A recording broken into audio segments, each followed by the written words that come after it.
Alors bonjour à toutes, j'espère que vous allez bien. Je tenais à m'excuser pour ces quelques minutes de retard. Je reviens de Piémont où j'ai eu le bonheur de me faire masser par mon amie Céline Fournier. Et bah, c'est ça, je suis arrivée pile à l'heure, le temps de me réinstaller au bureau. Me voici devant avec quelques minutes de retard.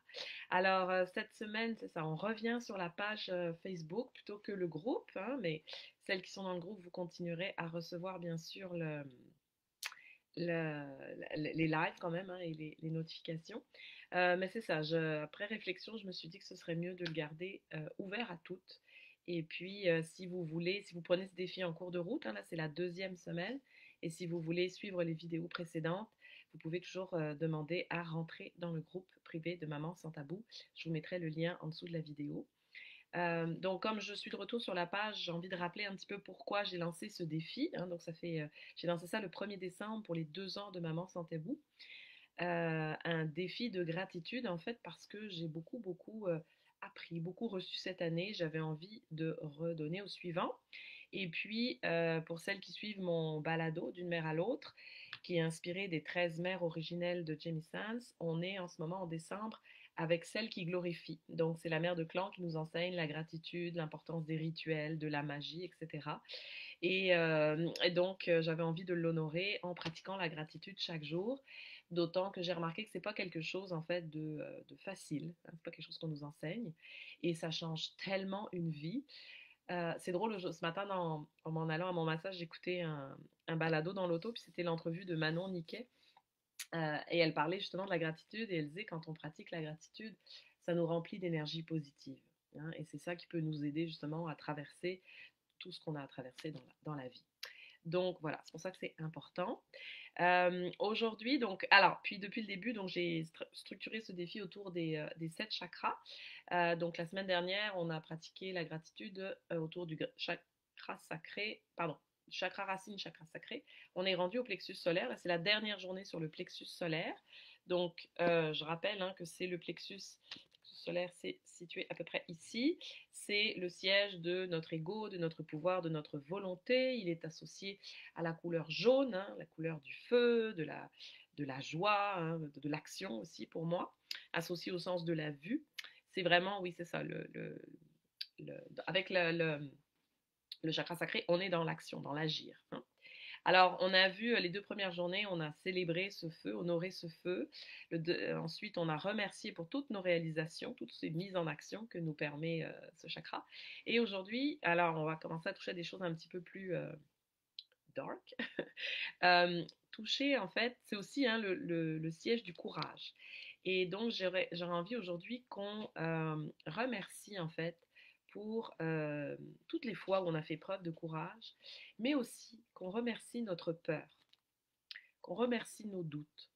Parce que, alors, c'est vrai qu'on vit dans une société hein, où on nous inculque la peur assez tôt, euh, mais puis elle est souvent basée sur des fausses croyances, mais on peut choisir de reprogrammer ça et de se libérer de ces croyances-là et de se libérer de sa peur.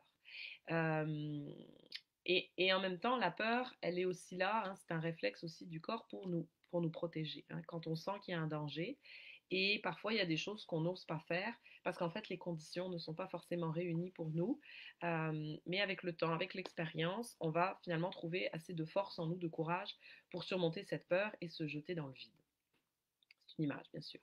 Alors, il y a un exercice, en fait, j'aimerais qu'on commence avec ça, un exercice de respiration qui est très bon pour travailler justement sur la peur et le courage que je tiens de Annie Langlois, de la formation Essence du souffle, les 7 étapes vers le soi, une formation que je vous recommande absolument, c'est merveilleux. Et c'est la respiration abdominale. Donc, parce que souvent, hein, vous le savez, la peur, hein, ça se situe souvent dans le ventre, hein. Euh, donc, en respirant à travers notre abdomen, on peut comment dire, développer la capacité à connecter à sa peur et en fait à la transformer. Parce que ce qui est merveilleux avec les émotions, c'est qu'à partir du moment où on les accueille sans les juger, hein, on reste avec elles un petit peu, elles finissent par se transformer. Parce que c'est juste ça qu'elle veut faire, l'émotion, c'est passer à travers le corps, nous envoyer un message et ensuite sortir du corps. Donc, la respiration abdominale, Ça permet justement de se connecter, hein, au centre d'énergie qui est dans l'abdomen. Et d'ailleurs, hein, dès qu'on a peur, c'est souvent notre respiration qui va changer, hein. Le souffle s'accélère, il est coupé, etc. Parfois, on peut avoir du mal à respirer, justement. Donc, en reprenant le contrôle sur notre respiration, qui est un merveilleux outil de régulation émotionnelle, on peut en fait réguler sa peur. Donc, dès qu'on sent cette énergie, hein, on peut la transformer en quelque chose de positif. Donc, la respiration abdominale, alors ça consiste à placer deux mains sur son abdomen, hein, 2 cm en dessous du nombril, de gonfler l'abdomen et ensuite de, euh, de sur l'inspire, de gonfler l'abdomen et ensuite, sur l'expiration, de contracter tout son corps. D'accord? Donc, on inspire, on gonfle. On sent le corps qui prend de l'espace, hein, entre les mains et on expire. Et là, en expirant, alors pardon, par le nez, toujours par le nez, pas par la bouche, hein. On inspire par le nez, on expire par le nez. On contracte et on rentre l'abdomen jusqu'à se pousser en fait contre la colonne vertébrale. Donc,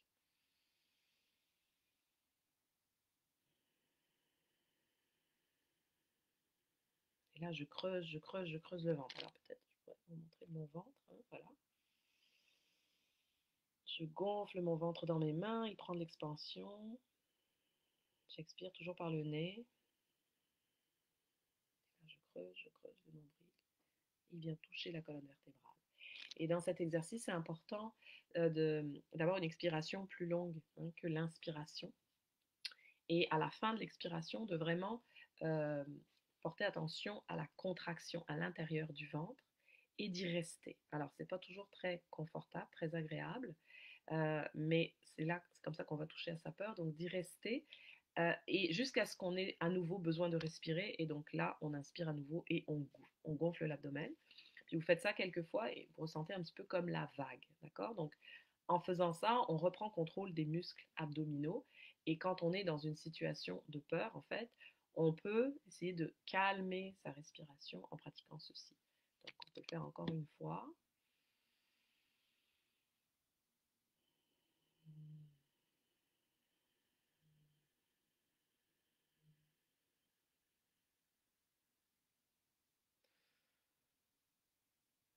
Et là, quand on en vient à inspirer à nouveau, parce qu'on est à bout de souffle, il y a vraiment une libération, une expansion qui se produit. Donc voilà, ça c'était un petit exercice que je voulais vous donner. Maintenant, j'aimerais qu'on prenne quelques instants en fait pour se remémorer une situation où on a eu peur, hein, une situation qui nous a fait très peur. Donc, on va fermer les yeux,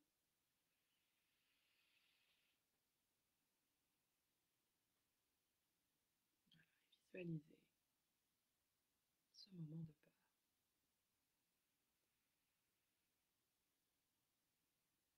Alors moi là tout de suite ce qui monte c'est quand j'étais dans la vingtaine, je revenais d'une soirée dansante avec des amis, c'est moi qui conduisais.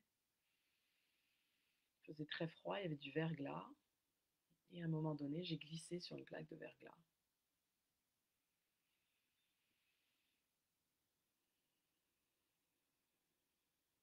Et là, en repensant à ça, je me rappelle très bien les sensations. J'ai mon cœur qui s'est mis à battre très très fort.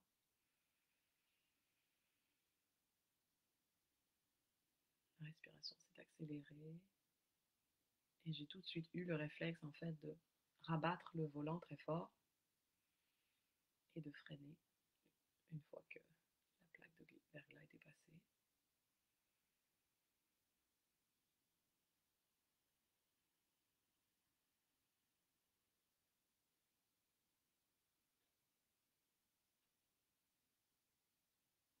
Et quand j'y repense, je sens ma respiration qui s'accélère.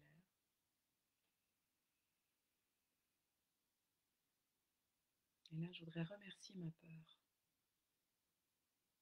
Remercier ma peur de m'avoir averti du danger.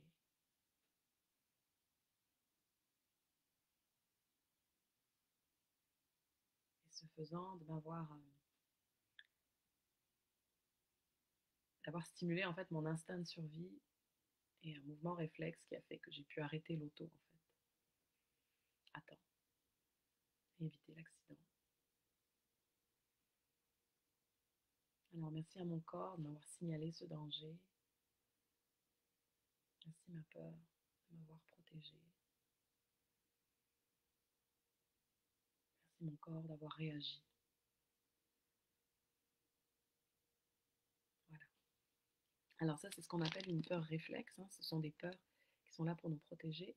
Comme je vous disais tantôt, on a aussi des peurs qui nous sont inculquées, hein, par l'éducation, par des fausses croyances. Donc ces peurs-là, c'est celles-ci en fait qu'il faut reprogrammer parce qu'elles nous indiquent un danger là où en fait il n'y en a pas. Euh, et en même temps, j'ai quand même envie qu'on remercie pour ça, pour ces conditionnements, pour ces fausses croyances, pour toutes ces personnes qui nous ont fait douter, parce que ça nous donne à chaque fois, quand on porte attention à ses pensées, à ses réactions, ça nous donne à chaque fois une occasion de se réaffirmer et de dire, ok, cette fois-ci, cette croyance, j'en ai plus besoin, elle ne me sert plus. Ce doute, je n'en veux plus, d'accord? Et de vraiment, euh, c'est ça, dire, là, c'est fini. Là, c'est fini, je mets mon pied à terre, je n'ai plus peur, je ne veux plus douter, je, je, je veux dépasser ça. Euh, donc, voilà. Hein.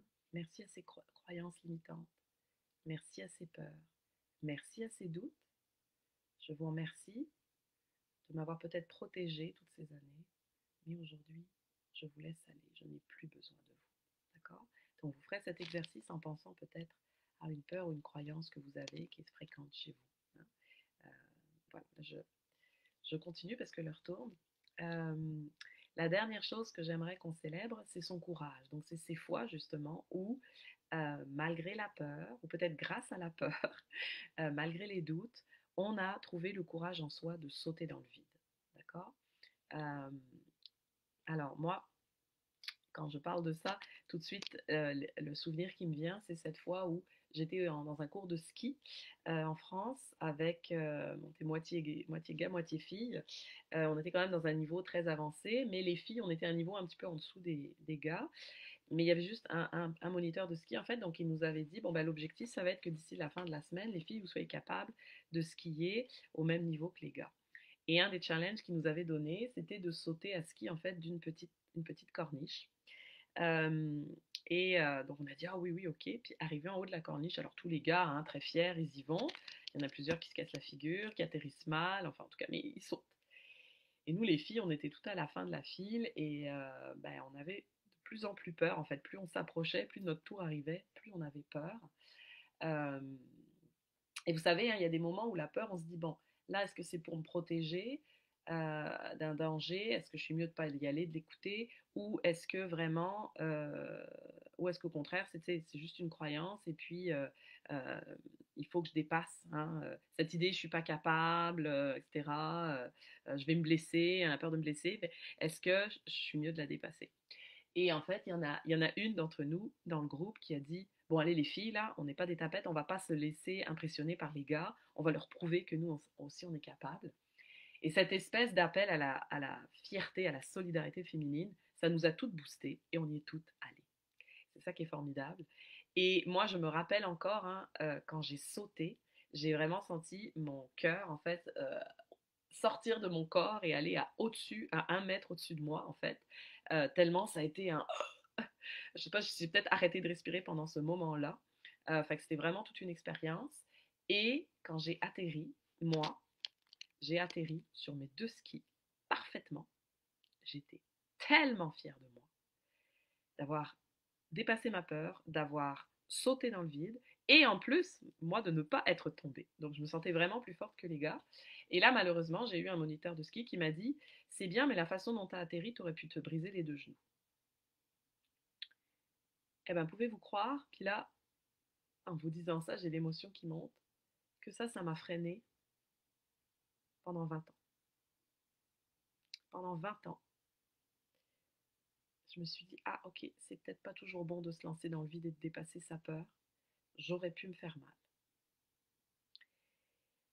Et il y a beaucoup de choses dans ma vie que j'ai pas faites, que j'ai pas osé, à cause de ce souvenir-là. En fait, c'était pas conscient, hein, c'était quelque part enregistré dans mon cerveau que c'est pas toujours bon de dépasser ses peurs, que je pourrais me faire mal.